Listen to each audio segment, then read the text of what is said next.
the market's not so good today. Your stocks look kinda sick. In fact, they all drop down a point each time the tickers tick. Hola amigos de La Mula, esta es una versión especial de Cuaderno de Economía. El día de hoy vamos a hablar de un libro que acaba de ser presentado, ¿no es cierto?, en la Feria Internacional del Libro 2020, de manera virtual. El domingo pasado hubo la presentación. Es un libro en coautoría, Pandemonio, en coautoría entre David Tuesta, economista, Alexandra Ames, politóloga, Lucía Ñuño Vero, abogada, Abel Salinas, un médico, pediatra, y José Luis Pérez Guadalupe, sociólogo, politólogo, y que de alguna manera, ¿no?, directa o indirectamente, ¿no?, hay tramos que son muy directos, hay tramos que son muy crudos, ¿no?, hay tramos que van directamente a la yugular, dibuja, ¿no?, la realidad vivida en estos primeros, durante el primer semestre, evidentemente durante la cuarentena, y la realidad, decía yo, de la gestión de las políticas públicas a propósito del combate con la pandemia. Los temas fueron diversos, van desde lo sanitario, evidentemente, ¿no?, un capítulo que estuvo a cargo del doctor Abel Salinas, y van también, como no, desde lo económico, un capítulo que estuvo a cargo de David Tuesta, y también un capítulo que va muy vinculado a lo de David, que tiene que ver con políticas públicas, ¿no?, en este caso, ¿no?, con gestión pública enfocada en lo social, que estuvo a cargo de Alexandra Ames. Y el último capítulo estuvo referido a esta crisis de los penales, que de alguna manera es muy significativa y representativa de lo que ha pasado en estos meses de cuarentena, en estos meses de estado de emergencia. En esta ocasión nos acompañan dos autoras, ¿no es cierto?, de este equipo que se reunió para escribir, repito, Pandemonio, que es parte, ¿no?, de la oferta de la FIL 2020, ¿no? Es un libro que lo pueden encontrar también, como no, en la página web de la FIL. Nos está acompañando, decía yo, voy a poner el libro al costadito, nos está acompañando Lucía Ñuño Vero, ella es abogada, escribió el capítulo que le corresponde junto a José Luis Pérez Guadalupe, ¿no?, y Alexandra Ames. En algún momento de esta conversación se nos va a añadir, como no, David Tuesta, esperemos que sea así. Le damos la bienvenida, después de esta larguísima introducción, necesaria, por cierto, a Alexandra y a Lucía Ñuño Vero. Y la pregunta genérica para ambas, desde el respectivo campo de cada una de ustedes, ¿cuál es el principal debate? Es decir, ¿cuál es el principal debate a propósito de sus campos de estudio que en estos momentos se ha desprendido, ¿no es cierto?, de la pandemia? ¿Cuáles son los puntos de presión clave? Pues, bueno, de lo sanitario ya nos responderá en su momento Abel Salinas, pero en el caso de ustedes, desde lo social, desde los derechos humanos, la crisis de los penales, ¿no?, ¿cuáles son los puntos de presión? No sé quién quiere empezar, si Alexandra o Lucía. Bueno, los temas que me corresponden a mí respecto al capítulo que yo he escrito, que se llama El martillo y el baile de los que sobran, lo que busco analizar es la situación de el diseño e implementación de los bonos y de cómo toda esta serie de diversos bonos para diversos grupos en distintos tiempos, con distintas bases de datos, con distintas organizaciones o instituciones involucradas en el proceso, dueña cada una de la información, sin sistemas interoperables, produjo esta suerte de pandemonio, como se llama el libro, pandemonio social, que dificultó la posibilidad de entregar estos bonos a tiempo a las personas para cumplir el objetivo de que se queden en casa, ¿no? Los primeros bonos, de hecho, tenían ese nombre, bono yo me quedo en casa, y el objetivo principal era poder cumplir con las familias para que éstas puedan cumplir con las medidas de cuarentena y de confinamiento social, ¿no? Sin embargo, a lo largo del libro, mi hipótesis, pese a que el análisis es de los primeros 100 días de la pandemia, de la cuarentena, mi hipótesis es que en la demora de estos bonos ha hecho que la gente se sienta obligada a salir a las calles a trabajar, como digo, en lo que sea y como sea, ¿no? Correcto. Este es el capítulo, por si acaso, no voy a hacer spoiler del libro, este es el capítulo que corresponde a Alexandra. Bien, entonces ahí hemos detectado un punto clave muy importante, que es el tema justamente de la trazabilidad, lo dicho, lo que decía hace un ratito, la trazabilidad de los bonos, y evidentemente esta trazabilidad tiene que ver, corrígeme Alexandra, con la efectividad, ¿no? Lucía Ñuño Vero, ella escribió junto a José Pérez Guadalupe el capítulo correspondiente a los problemas penitenciarios, que igual, Lucía, corrígeme si me equivoco, pero me pareció muy valioso, me parece muy valioso el trabajo de ustedes, ¿no? Porque de alguna manera, si bien es cierto y no obstante, esta crisis evidenció falencias estructurales en una economía como la del Perú, yo creo que haciendo el ejercicio o quizás forzando el ejemplo, los penales fueron un buen, vamos a decirlo así crudamente, disculpa la rusticidad, pues fue un laboratorio. La misma pregunta, Lucía, ¿cuál es su experiencia como ex jefe del INPE? Fue valiosísima, y tú como abogada especializada en criminalística, también pues lo debes saber muy bien. ¿Cuáles fueron esos puntos de presión que tú has detectado y que José también debe haber detectado tras haber redactado este capítulo que felicito porque fue muy directo y muy alentador también, ¿no? ¿Cuáles son esos puntos claves, Lucía, por favor? Bien, bueno, gracias por la entrevista, por el espacio y por el interés. Efectivamente, el tema de cárceles había estado soslayado mucho tiempo y en este contexto se ven una serie de problemas bastante críticos y que como país no debemos dejar que continúen agravándose, ¿no? Creo que los puntos neurálgicos son el tema de la gestión penitenciaria y la política penitenciaria. Nosotros podemos tener leyes, podemos tener instituciones del sector justicia, pero detrás de ellas también hay un tema de gestión, ¿no? Hay un sistema de administración cuyo servicio que ofrece es la justicia, ¿no? Eso es un servicio que ofrece la población, la justicia penal en este caso. Y la institución penitenciaria ofrece un servicio penitenciario.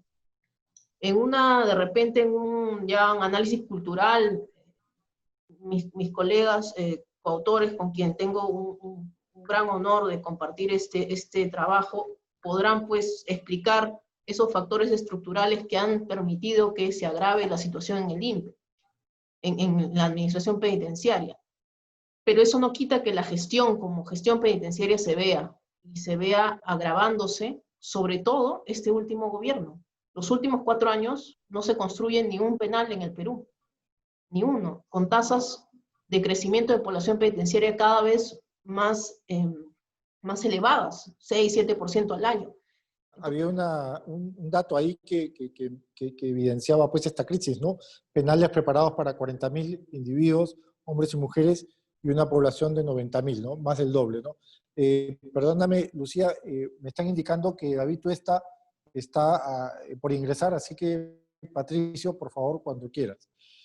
Entonces, Lucía, comentabas que era parte, pues, o es parte, ¿no es cierto?, de una política, de una gestión penitenciaria que ha evidenciado, pues, unas falencias brutales, ¿verdad? Y para redondear esa idea, ¿qué significa que no tengamos una gestión penitenciaria adecuada, Lucía? Bueno, significa que nunca se están evaluando los planes de desarrollo del sector justicia y penitenciario en función de una planificación de estadísticas. No se ven los números reales de cuántos tienen tanta condena o cuántos tienen tal enfermedades y representan tal carga para el Instituto Nacional Penitenciario, ¿no? Y ahora sí se ven, porque en una situación crítica vemos que son los más vulnerables y que son la población a la cual podemos focalizar ciertas políticas de hacinamiento, ¿no? Claro, y además, yo creo que en la lectura del libro, lo vuelvo a presentar por enésima vez, ya, en la lectura del libro, pues, digamos, hay una línea transversal que pasa justamente por lo que dijo Alexandra hace un ratito y pasa por lo que dices, lo que acabas de decir tú, Lucía, ¿no? Que es la gestión, ¿no? La gestión pública, ¿no? Le damos la bienvenida a David Tuesta, que se acaba de incorporar, ¿no es cierto? David, bienvenido. Reitero la bienvenida también a Alexandra y a Lucía, y tu agradecimiento, David, por participar de esta conversación. Estaba conversando con Alexandra y con Lucía y les pedí que dibujaran un poquito los puntos de presión a propósito de lo que ellas habían escrito, de lo que ellas habían analizado. Alexandra efectivamente dibujó muy bien el tema pues social, el tema de los bonos, y lo puso pues como un punto de presión, como un punto crítico y como un punto de debate. Lucía, lo mismo, los penales, la crisis de los penales que nos explotó, repito, en la cara, nos dio una cachetada. Lo económico, David, igual, la misma pregunta. ¿Cuál es el principal debate desde, digamos, esta plataforma que dibujaste tan bien en tu capítulo, esta plataforma, este tramo fiscal, ¿no? Que es tan, digamos, que ha ejercido tantos puntos de presión desde lo económico? Ese es el punto de presión principal, ese es el debate ahorita desde lo económico, el tema fiscal, esa es la reflexión, David, y nuevamente muchas gracias por tu tiempo. Muchas gracias por la invitación. Hay varios puntos, varios vectores que están detrás de la problemática en el Perú, particularmente el tema de COVID-19 en el ámbito económico. El primero tiene que ver con el tema de las políticas económicas que se necesitaban para afrontar la crisis. Entonces, lo que subrayamos en este capítulo es que el Perú tenía todas las condiciones para aplicar el recetario que la teoría económica te señalaba. Tenía los recursos, tenía un espacio fiscal que habíamos construido durante muchos años, de hecho se está utilizando. Y luego, también, si uno revisa la receta que te dice la teoría, es decir, seguir políticas de proveer liquidez a las empresas para que no quiebren, para que no se rompa la cadena de pagos, dar apoyo asistencial a través de los bonos, que Alexandra lo cuenta muy bien en su capítulo, dar apoyo y subsidios a los a las empresas para que no despidan trabajadores, en fin. Este listado de combinación de políticas de liquidez monetaria y fiscal, si uno lo ve en el plan de estímulo del gobierno, uno diría, Perú ha sido un alumno aplicado desde el punto de vista general, ¿no? Incluso en el punto de vista sanitario también, vamos a ver, porque esto es un problema no solamente económico, acá interactúa lo sanitario con lo económico, pues también te han señalado que había que seguir políticas de confinamiento, así en general, sin entrar al detalle de si estos eran inteligentes o no, por rastreo o sin rastreo, pero se hizo al menos por esa parte. El problema no está en el recetario, ¿no? O sea, el recetario está si se siguió al pie de la letra. ¿Tenía recursos? Sí, se siguió al pie de la letra. El tema está, si queremos hacer una comparación con una relación, un paralelo con una situación médica, no está en la receta, sino está en el médico, los enfermeros que aplicaron la receta, está en el estado del paciente, que es el país, ¿no? Y pues las circunstancias que rodean en este momento. Entonces, tenía la receta, tenía los recursos, pero lamentablemente en la parte de quién tenía que aplicar la receta, el gobierno, entendiéndose por el gobierno, no solamente al Ministerio de Economía, fundamentalmente a los ámbitos sectoriales, las carteras, los gobiernos subnacionales, pues un caos por ese lado. Ya habíamos visto, si en situaciones de no pandemia, nuestras capacidades para ejecutar eran malas, pues insistir con ello iba a ser peor. Se eligió el peor momento para continuar peleados, creo yo, con el sector privado, no porque el sector privado sea una bondad de hacer cosas en términos generales, pero yo creo que se podrían haber aprovechado las buenas prácticas de algunas empresas que al parecer estaban dispuestas a aplicarla, más allá de los cuestionamientos o dudas que de repente muchos tienen sobre el sector privado, pero estaban ahí, ¿no?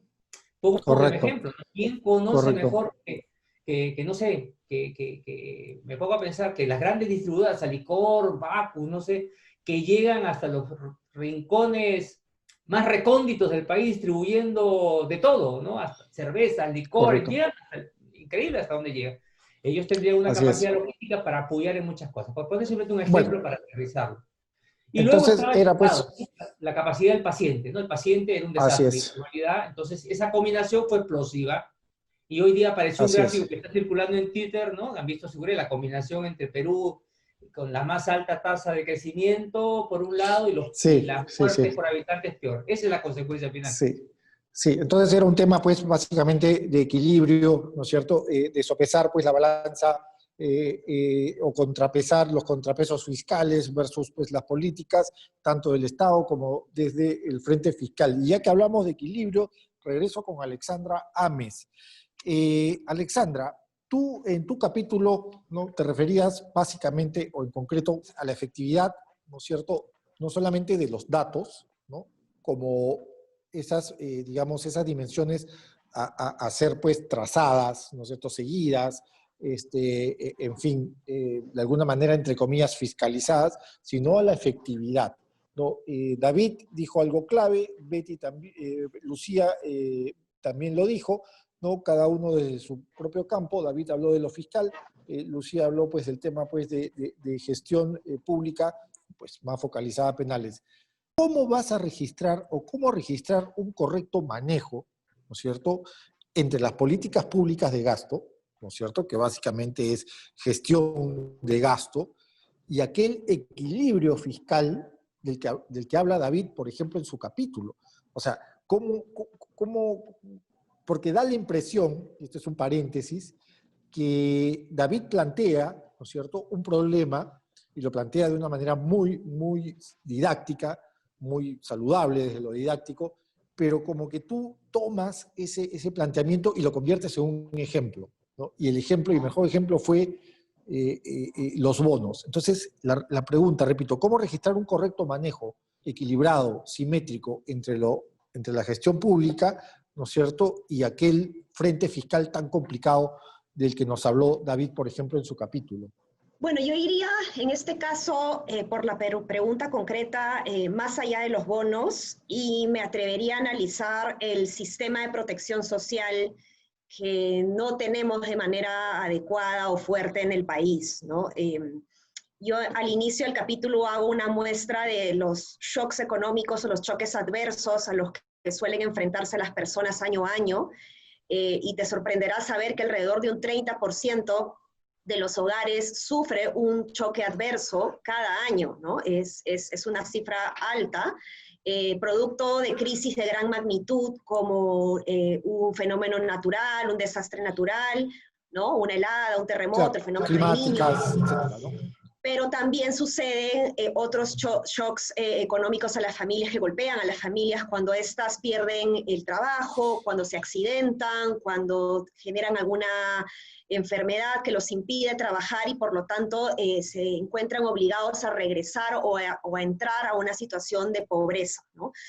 Entonces, creo que esta es la oportunidad, pese a la crisis fiscal en la que nos vamos a encontrar, y ahí David me sabrá corregir más qué tan dura va a ser esta crisis para el 2021, pero dentro de esta situación en la que nos encontramos, creo que es la oportunidad perfecta para repensar o rediseñar o diseñar, porque siento que no hemos tenido uno realmente, un sistema de protección social que fortalezca a las familias de tal manera que se evite que éstas caigan en la pobreza cuando entren a una crisis de esta naturaleza, ¿no? Entonces, o redefinir en todo caso las metodologías de medición, ¿verdad?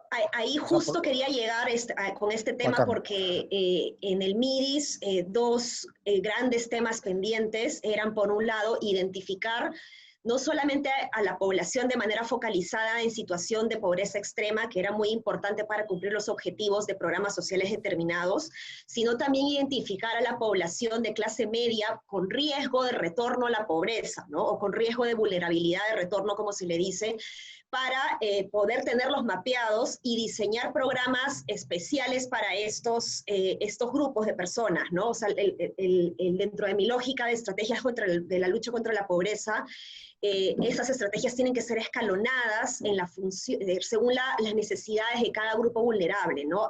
A personas que se encuentran en clase media no les puedes entregar las mismas soluciones que personas que se encuentran en una situación de extrema pobreza y de exclusión social absoluta, ¿no? Entonces hay que ir generando ciertas capacidades, ciertos desarrollos de capacidades de manera escalonada para ir generando estas competencias, productividad, y permitirles sobre todo a las personas esta autonomía para que puedan convertirse en contribuyentes ciudadanos, ¿no? O sea, para ti la palabra clave, Alexandra, es trazabilidad de datos y evaluar la calidad de datos para poder efectivamente aterrizar.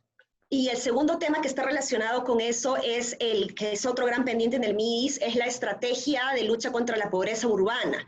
El MIDIS ya había empezado una serie de programas interesantes para trabajar la pobreza rural, se han analizado algunos avances interesantes al respecto, sin embargo se había dejado de lado la pobreza urbana y hoy esta pandemia ha golpeado significativamente al mundo urbano, por lo que necesitamos diseñar estrategias particulares para esta población y poder hacer que se levanten, y ya sea con una serie de desarrollo de capacidades de productividad para poder salir adelante. Sin embargo, nada de estas dos cosas va a funcionar, y hablando de trazabilidad justamente, si es que no tomas decisiones basadas en datos, ¿no? No es posible que un gobierno en pleno siglo XXI siga tomando decisiones a ciegas cuando ya existe la revolución de los datos, la revolución de la información, del Big Data, digamos, y en donde se pueden efectivamente identificar quiénes son los ciudadanos y cómo llegar a ellos, ¿no? El gran problema del Estado, particularmente en el caso de la entrega de los bonos, es que no se ha sabido identificar quiénes son los ciudadanos que lo necesitan y cómo llegar a estas personas, ¿no? Bueno, esa es una reflexión que alimenta pues el debate a propósito del libro, y lo hace pues de una manera, así como lo hizo David, de una manera muy didáctica, y además hay un cuadro, les comento a los muleros y a las muleras, ¿no? Un cuadro que Alexandra muestra, que es un cuadro que de alguna manera creo que amerita tomarse 2 diazepam para leerlo, ¿no? Porque te genera pues un nerviosismo un poquito complicado. A ver, Lucía, hoy día la ministra Alba presentó el presupuesto 2021, ¿verdad? Hemos tenido algunos detalles en la página web del MEF, hay algunas dimensiones que se han podido leer, pero evidentemente son genéricas y son más, o están más referidas a la ley, ¿no? El presupuesto va a tener un incremento de 1 dígito, para salud y educación un incremento de 2 dígitos, es decir, 2021 contra 2020. No se ha visto una mayor potencia o punche fiscal, digamos, referido pues al tema penitenciario. Da la impresión de que, por ejemplo, todavía el tema penitenciario no fue leído de una manera más quirúrgica, ¿no es cierto? Da la impresión de que ustedes describen un gobierno adolescente, ¿no? Un chiquito, un chico que primero niega, ¿no? Que pues, no lo sé, estoy inventando, ¿no? Estoy hablando en voz alta, ¿no? Y pues un chico pues que entra en etapa de negación, luego no asume una responsabilidad y luego pues se desespera, ya en tercer término, por pues diseñar o delinear estrategias comunicativas, ¿no es cierto?, que en algunos casos pueden ya ser rayanas, ahí nomás están con el populismo. ¿Tú estás de acuerdo con esta reflexión, Lucía, de que hemos tenido una suerte de gobierno adolescente, rebeldoso, de negar las cosas, después aceptarlas a medias, después revirar, retroceder, avanzar, en fin, no lo sé. Hemos tenido un teenager ahí al mando del tema de la COVID? Bueno, lo que yo tengo es un análisis de repente un poco más amplio, en el cual inserto este capítulo, ¿no? Nosotros ya trabajamos hace más de 10 años en política criminal, ¿no? Yo he asesorado en varios aspectos del Ministerio de Justicia, ¿no? Incluso hasta en el caso Odebrecht. Sector justicia es bien complicado y ha estado justamente en crisis los últimos años por el tema de la corrupción. Es probable que los ministros han estado concentrados en eso, en los escándalos de corrupción, y por eso es que no han habido de los pocos esfuerzos que normalmente hay para el sistema penitenciario, han habido menos, o sea, se ha descuidado más el tema penitenciario. Pero esa es la complejidad del sector justicia. Hay un tema presupuestal a nivel del INPE, es una entidad que requiere más inversión, mejores servicios, infraestructura securitaria, y eso es costoso. Es un subpliego dentro de justicia. Hay países donde el instituto penitenciario o las cárceles pertenecen a Interior. Interior es uno de los sectores que tiene más pliego presupuestal, ustedes lo deben saber, ¿no? Y todavía que se ha incrementado más los últimos años. Y también de donde es importante que haya una reforma de integridad también el sector justicia, porque si no, más tecnología representa más amenaza, más que soluciones en ese tema. Entonces, no necesariamente ha sido un gobierno adolescente, si quieres, pero esa ha sido el performance, ¿no? Yo creo que hay mentes muy brillantes, pero justicia requiere mucha integridad, no solamente visión, inteligencia, sino también un funcionario muy particular, comprometido, de carrera, que conozca el sector, y eso es lo que tenemos que construir, porque si no, Claro, ya hay porque temas ojo Lucía, problemas. que la carrera, perdóname que te interrumpa, ojo que la carrera pública penitenciaria existe, ¿no es cierto? Pero tengo entendido que los funcionarios que se forman dentro de la carrera pública de gestión penitenciaria, pues están mal pagados, por ejemplo. Entonces, ahí tenemos un tema de presupuesto, tenemos una carrera pública que de alguna manera tiene como las manos atadas para tomar decisiones, para ser innovadores y nuevamente, ¿no? La lectura transversal. No encontramos todavía una potencia fiscal que apoye pues, al sector, ¿verdad? Sí, totalmente de acuerdo. O sea, se requieren presupuestos para mejorar el sector justicia. Uno lo puede ver en Chile, por ejemplo, ¿no? Tiene una inversión en la reforma del Código Procesal Penal, una tecnología, un personal muy tecnificado, un sistema de justicia que muy bien funciona, ¿no? Una policía muy técnica también. Eso es entonces el contexto en el cual nuestros servicios penitenciarios tienen estas falencias, ¿no? Así es. David, equilibrio sanitario, el equilibrio económico. Quizás tras 100 y pico de días de cuarentena, nunca pudimos, como economía, encontrar ese equilibrio. Por otro lado, el día de hoy, en la exposición de la ministra Alba, yo al final no sé si es un presupuesto expansivo o es un presupuesto austero o es un presupuesto coyuntural o es una mezcla de las tres dimensiones, porque hay una voluntad expansiva por un lado, por otro lado hay una voluntad un poquito de austeridad y evidentemente se trata de un presupuesto coyuntural, ¿no? ¿Cómo logramos, David, este equilibrio desde la política fiscal, desde la política económica, desde la política monetaria, en medio de esta recesión atípica de la COVID-19? Me estoy yendo un poquito más allá del libro, ojo, o sea, ya estoy pidiendo una reflexión un poquito más allá del libro, pero que está vinculada con el capítulo que tú redactaste, repito, de manera tan didáctica, ¿no? Y además hay un nombre interesante que no sé si tú lo has acuñado, que me pareció muy, muy, muy simpático, la gran cuarentena, ¿no? ¿Cómo logramos ese equilibrio entre el tramo económico, que tiene que ver con la economía real, evidentemente con chamba, con demanda, con consumo? ¿Cómo logramos sopesar lo fiscal, lo monetario? Es decir, esos tres componentes, ¿cómo lo equilibramos con el tema sanitario, David, que es tan importante? Había cuenta, pues, un presupuesto que hasta ahorita yo, por lo menos, no le he encontrado una lectura más quirúrgica, ¿no? ¿Cómo se logra eso? Sí. Primero, en cuanto al término, el término no es mío, el término, bueno, no sé si se está utilizando en otros lados, pero por lo menos en la literatura académica de economía, sí se utiliza el término la gran cuarentena, ¿no? Y de verdad que No, a mí casa me pareció perfecto, genial, ¿no? porque Esta me hace cuarentena de acordar a todo la el Gran mundo al mismo Depresión. tiempo, ¿no? Es A mí me interesante pareció el bacán. término. Efectivamente, fíjate que sí, de alguna manera calza, ¿no? Calza con una parte de los capítulos del libro que habla de los dilemas, ¿no?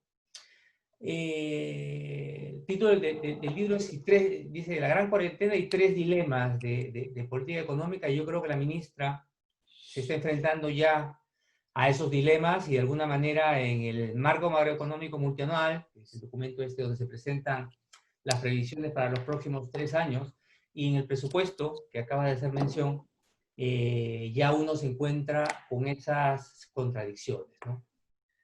Un primer dilema, para algunos es un falso dilema, para mí es un dilema que en realidad existe, hay que buscar el equilibrio, es el de salud y economía, efectivamente, ¿no?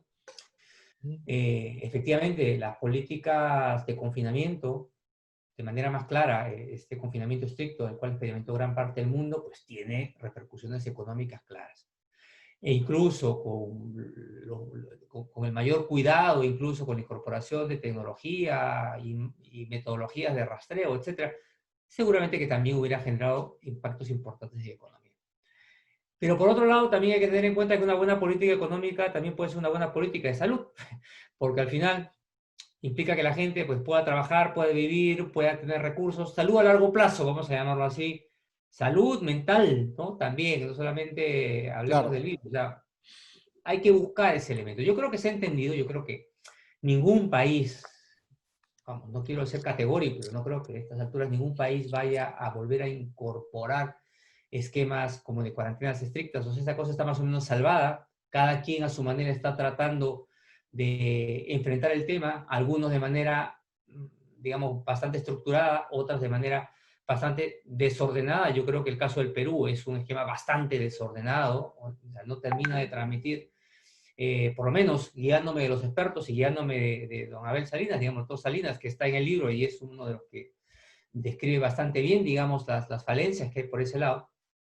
Pero hay esos otros dilemas ya en el ámbito económico, fiscal, fundamentalmente. La economía para crecer requeriría expandirse, requeriría gastar bastante, requeriría endeudarse, incluso más, si uno quisiera, que la perspectiva, la aproximación que doy en el libro. El tema de expandirte para intentar mantener lo que queda de la economía a flote, se enfrenta al problema de la sostenibilidad, ese tesoro que hemos mantenido durante bastante tiempo, ese orgullo de tener una economía sólida, responsable, con bajos déficit fiscal, que nos ha brindado buenas calificaciones de riesgo, etcétera, ¿no? Entonces, el riesgo de poder perderlo si es que se nos va de las manos, ¿no? Gasto fiscal y endeudamiento. Yo creo que en ese dilema se encuentra la ministra, que parece expansivo el presupuesto, pero por otro lado, pues hay discusiones respecto a las cifras que están detrás, etc. Entonces, pero esto está también de la mano con este otro, no sé si llamarlo dilema, pero sí una circunstancia bastante particular, que es el papel que juega la política hoy. Estamos con un Congreso muy particular, además que coincide con la particularidad que normalmente experimenta el Congreso en épocas preelectorales. Entonces, además, exacerbado, creo yo, por el tema de que es un periodo de 18 meses y por tanto creo que quieren hacer todo lo que no hicieron antes y la pandemia al final les significa a ellos la oportunidad de aplicar el populismo a la N potencia. Y entonces ir por política expansiva por el lado del gobierno, del Ejecutivo, no puede hacerlo sin tomar en cuenta de que hoy el Congreso también hace política expansiva. Hoy el Congreso hace política cuando no económica. Debiera, ¿no? Cuando creo que no debiera, cuando es anticonstitucional. Totalmente, ¿no? Ese es el punto, ¿no? Tienes hoy otro Ministerio de Economía. Hoy tú lo que vienes observando hasta el momento es el Congreso propone y el MEF trata de acomodarse, ¿no? Y al final se hace lo que el Congreso quiere. Vamos a ver ahora, hay una fuerza como el Tribunal Constitucional que queda por verse si está de adorno o si realmente puede actuar en el momento, que es lo que se necesita. Vamos a ver. Entonces, eso pone una dinámica particular y un dilema particular respecto a que, oye, yo puedo gastar mucho, pero tengo el Congreso que también está gastando por el otro lado. Entonces tengo que multiplicar por algún múltiplo o alguna fracción esa política que yo realizo porque el Congreso va a realizar otra. Entonces, nos encontramos en esa circunstancia, ¿no? Muy, muy complicada que añade más incertidumbre porque, para cerrar en 10 segundos, el virus lo que fundamentalmente genera en el aparato económico es incertidumbre. Ninguna empresa está dispuesta a gastar, invertir normalmente, ni contratar empleados si no tiene seguridad de que le van a comprar. Ninguna familia está dispuesta a gastar más si no está con la seguridad de que va a mantener su empleo cuando está viendo a sus colegas que están perdiéndolos. Y encima le añado la incertidumbre política. Ese es el problema. Correcto. Sí, pues efectivamente, ¿no? Y probablemente mi hipótesis, perdonen que hable en primera persona, mi hipótesis de un presupuesto hoy día presentado al Congreso 2021, que no se sabe si es expansivo, austero o coyuntural, puede ser reflejo un poquito de lo que dice David Tuesta cuando se habla de que el Congreso pues se mete y de alguna manera el Ejecutivo tiene que adecuarse, ver la manera pues de que cuadrar un poco la fuerza de los números. Alexandra, Lucía, David, el tiempo ya nos gana. Alexandra, en segundos, tu reflexión final, ¿cuál es tu análisis final? ¿Cuáles son tus principales conclusiones tras este trabajo de haber redactado el capítulo correspondiente pues, al componente social en pandemonio? ¿Cuáles son tus reflexiones finales así rápidamente? Dibújalos en unos segunditos, por favor.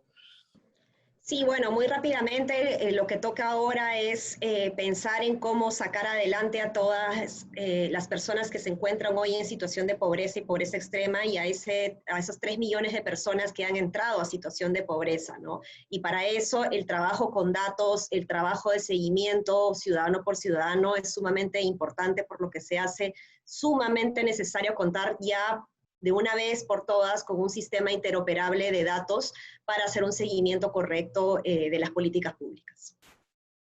Muchísimas gracias. Lucía, por favor, tus conclusiones finales en rápida reacción, ¿qué es lo que meditas a propósito nuevamente de este trabajo de pandemonio? Bueno, que podemos hacerlo mejor como país. Eso que hemos visto, esa performance no es lo que podemos dar mucho más. Y la crítica ayuda a eso. Creo que eso tenemos que aprenderlo como peruanos, que la crítica es buena. Y segundo lugar, los derechos humanos requieren también gestión y asignación presupuestal. Y lo ha dicho el Tribunal Constitucional, me parece hermoso que lo diga. O sea, no es solamente cumplir artículos de la Corte de las convenciones, hay que asignar presupuesto también, si no, no tenemos derechos humanos. Esto Claro, nomás. y en el caso específico de los penales, permíteme añadir, Lucía, efectivamente encontrar aquel equilibrio fiscal que también te permite encontrar un equilibrio sanitario dentro de la población penal, ¿verdad? Así es, totalmente de acuerdo. David, tu reflexión final, creo que ya nos diste un dibujito, pero igual, 10 segunditos, por favor. Sí, fundamentalmente recalcar en estos 3 dilemas, que es al final donde nos encontramos, ¿no? La crisis, ya es digamos, la crisis que estamos viviendo es la que es, hay incertidumbre detrás, tenemos la política que nos toca en estas circunstancias. El reto es cómo superarlos. ¿Quién es capaz de romper estos eslabones que hoy nos tienen en una situación más que compleja, digamos? Es decir, estamos en una circunstancia donde nuestras propias contradicciones termina de configurar una barrera adicional que enfrentan otros países en la crisis que nos toca vivir como planeta, ¿no? Entonces, lo único que queda honestamente es ver qué sucede en julio del 2021. Parece que estoy diciendo, nos queda ver lo que nos toca en la lotería. Pero yo lamentablemente hoy lo veo así, ¿no? Quisiera ser un poco más optimista, pero lamentablemente estamos en un conjunto de circunstancias que limitan que podamos ver una luz clara, ¿no? Gracias a Dios, todavía tenemos una solidez, este soporte fiscal que tanto nos han enorgullecido. Yo creo que eso nos puede dar ese apoyo de acá en adelante. La gran pregunta es cuánto nos va a durar. Entonces, ojalá que haya ese espacio y que finalmente aparezca la madurez política que hoy escasea, ¿no? Sí, porque claro, eso, desde luego, tener una espalda fiscal sólida, ¿no es cierto? Incluso a nivel de América Latina, tampoco nos hace inmunes, tampoco nos blinda. Bien, han sido Lucía Nuño Vero Cisneros, ha sido David Tuesta, ha sido Alexandra Ames. Desgraciadamente no pudieron estar con nosotros José Luis Pérez Guadalupe y Abel Salinas, quienes en coautoría redactaron este trabajo que a mí en particular pues me ha gustado mucho y me parece que es saludable abrir estos espacios de diálogo, ¿no? Porque como bien decía Lucía, creo que los peruanos y las peruanas estamos para mucho más, podemos dar muchísimo más y creo que este tipo de crítica constructiva, por cierto, es la que suma. Les agradezco el tiempo, les agradezco el espacio, que no sea la última vez que estén acá en Cuaderno de Economía, ¿no? Y desde la Mula les envío un gran saludo. Cuídense mucho. Hasta luego. Listo, muchas gracias. Gracias, A Eduardo. ustedes, gracias. Chao. Saludos.